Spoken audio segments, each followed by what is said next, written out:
మీరు మీ అభిమాన shows and serials TV కన్నా ముందు ఈటీవీ విన్ యాప్లో చూడండి. Download and subscribe to ETV win app. 99 రూపాయలు మాత్రమే.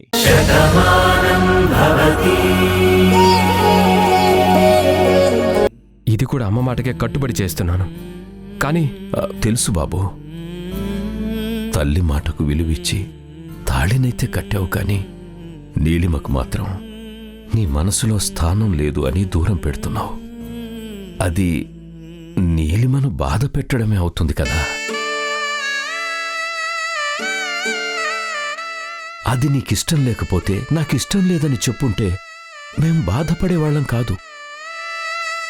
నీకెలా నచ్చ చెప్పాలని ఆలోచించుండేవాళ్ళం.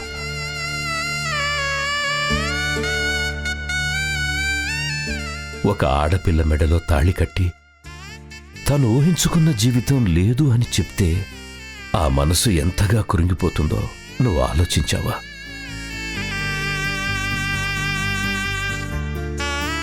చూడయ్యా, నీలిమను నేను కూతురుగా దత్తత తీసుకున్నప్పుడే తనకు నేను భాను స్థానమిచ్చాను. నేను మాత్రం అందరిలాగా భానుని మర్చిపోలేకపోతున్నాను మావయ్య. అది నా బలహీనత అనుకోండి, కానీ నా మనసు మారుతుందని మాత్రం నేను చెప్పలేను.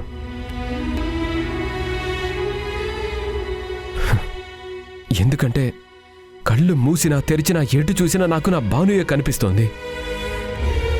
తను నాతోనే ఉందనిపిస్తుంది. తను లేని ఊహ కూడా నాకు రావటం లేదు. అలాంటిది చూడు బాబు, తన మీదున్న అభిమానంతో నీకు అలా అనిపిస్తోంది. కాని భాను లేదన్నది నిజం, ఎప్పటికీ రాదు అన్నది వాస్తవం.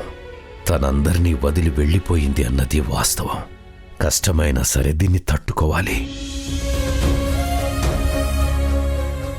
భాను జ్ఞాపకాలు ఎప్పటికీ మనతోనే ఉంటాయి.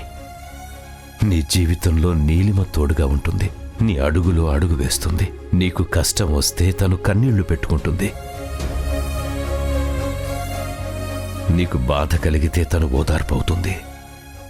భార్య లేని భర్త జీవితం ఎంత దారుణంగా ఉంటుందో ఒంటరి జీవితాన్ని అనుభవిస్తున్న నాకు తెలుసు.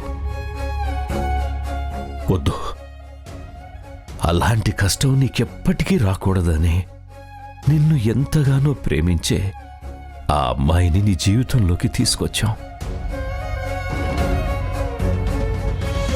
చూడయ్యా, నువ్వు గతాన్ని మరచిపోలేక భవిష్యత్తును ఊహించుకోలేక నీలో నువ్వే సతమతమవుతున్నావు. నీకు ఏమీ చెప్పలేక, నీ నిర్ణయాన్ని కాదనలేక నీలిమ కూడా బాధపడుతోంది.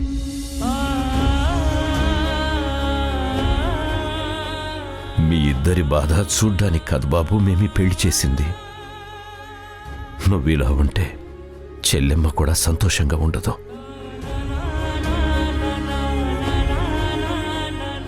కొడుక్కి పెళ్ళయింది అంటే ఇంట్లో ఇంకో మనిషి ఉంది అన్న లెక్కను పెంచుకోవడానికి కాదయ్యా, నీ జీవితంలో ఒక సంతోషాన్ని తీసుకురావడానికి.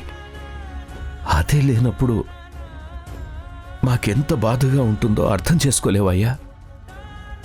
చూడయ్యా, నిన్ను వెంటనే సమాధానం చెప్పమని అనట్లేదు, ఒక్కసారి ఆలోచించి చూడమని మాత్రం అడుగుతున్నాను.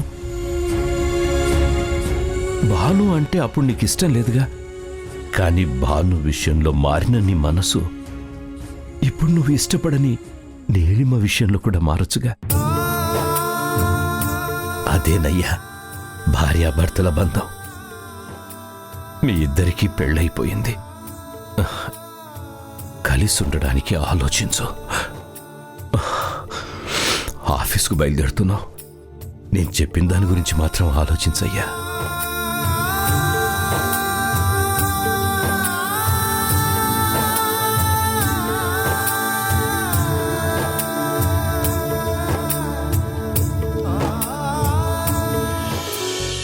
వచ్చావమ్మా, నీకోసమే చూస్తున్నానమ్మా, రామ్మా.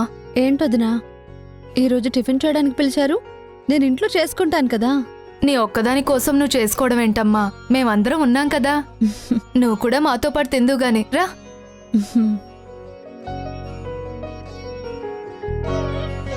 రామ్మా, తను నాకు తమ్ముడవుతాడు, మా చుట్టాలబ్బాయి. నువ్వు కూర్చో, నేను టిఫిన్ తీసుకొస్తాను.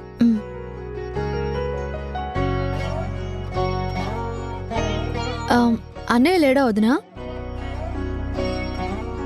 స్నానం చేస్తున్నారమ్మా, వచ్చేస్తారు.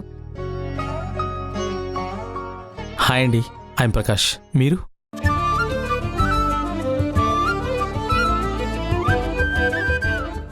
ఏంటి మీ పేరు చెప్పట్లేదు? పేరు చెప్పడం మీకు ఇష్టం లేదా? గొప్పగా చెప్పుకునేంత పేరు కాదులేండి. అదేంటండి, మీ గురించి మా అక్క చాలా గొప్పగా చెప్పింది. మరి మీరేంటి ఇలా చెప్తున్నారు? అయినా పర్వాలేదులేండి, తొందరలోనే నాకు తెలుస్తుంది.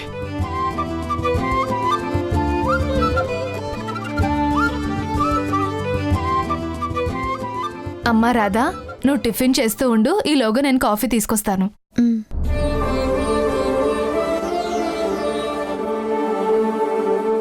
మా అక్క టిఫిన్ చాలా బాగా చేస్తుందండి. నేను ఎప్పుడొచ్చినా మా అక్కతో అడిగి మరీ చేయించుకుంటాను. మంచి మనసుతో ఏం చేసినా బానే ఉంటుంది. ఆవిడికి మనుషులంటే చాలా అభిమానం. అందుకే తన చేత్తో వండిన వంటలన్నీ అమృతంలా ఉంటుంది. నిజం చెప్పారు. మా అక్క కూడా మీ గురించి చాలా గొప్పగా చెప్పింది. అవును, మీరు చాలా పెద్ద చదువు చదువుకున్నారంట. మరి అంత చిన్న జాబ్ చేస్తున్నారేంటి? ఈ పల్లెటూళ్ళలో బతుకుదెరువు ఎలాగా అనుకున్నా. ఏదైనా సరే ఉద్యోగమే కదా. చదువుకు తగ్గ ఉద్యోగం రానప్పుడు వచ్చిన ఉద్యోగంలోనే ఆనందాన్ని వెతుక్కోవాలి. దాన్నే డిగ్నిటీ ఆఫ్ లేబర్ అంటారు కదా. అందుకే ఆ పని చేయడానికి నేను చిన్నతనం అనుకోను. బాగుందండి. మీలాగే మీ అభిప్రాయాలు, మీ మాటలు కూడా చాలా అద్భుతంగా ఉన్నాయి. మరి నేనేం చేస్తున్నానో అడగరా? ఒకరి విషయాలు నాకెందుకండి? అయినా సరే చెప్పవలసిన బాధ్యత నా మీద ఉంది. నేను ఒక కంపెనీలో సూపర్వైజర్గా పనిచేస్తున్నాను. నెలకి 50,000 జీతం వస్తుంది. శని ఆదివారాలు సెలవు ఉంటుంది. అలాగే మా ఊర్లో కూడా 5 ఎకరాల పొలం కూడా ఉంది. ఆర్థికంగా ఎలాంటి ఇబ్బందులు లేవు. అలా అని బాగా డబ్బున్న వాళ్ళమని కాదు. బతకడానికి భవిష్యత్తు మీద బెంగపడాల్సిన అవసరం లేదు. ఇవన్నీ నాకెందుకు చెప్తున్నారు? భలే వారండి, తెలుసుకోవడం మంచిదే కదా.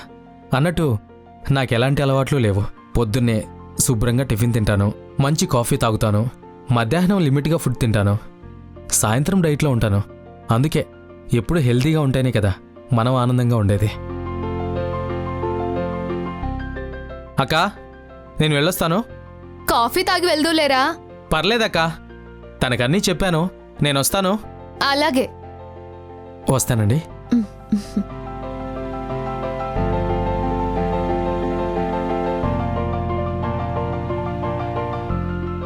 లక్ష్మి, లక్ష్మి,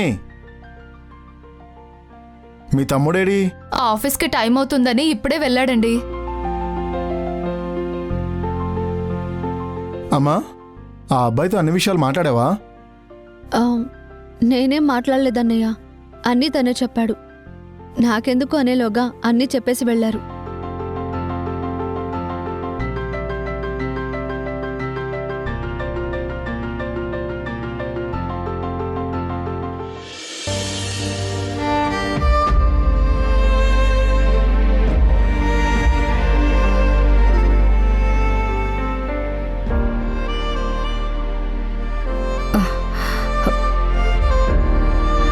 అదేంటి నీలిమా, అక్కడే ఆగిపోయా?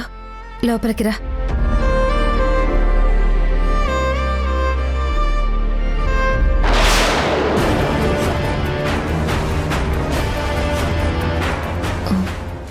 ఇప్పుడు అజయ్ ఆరోగ్యం ఎలా ఉంది?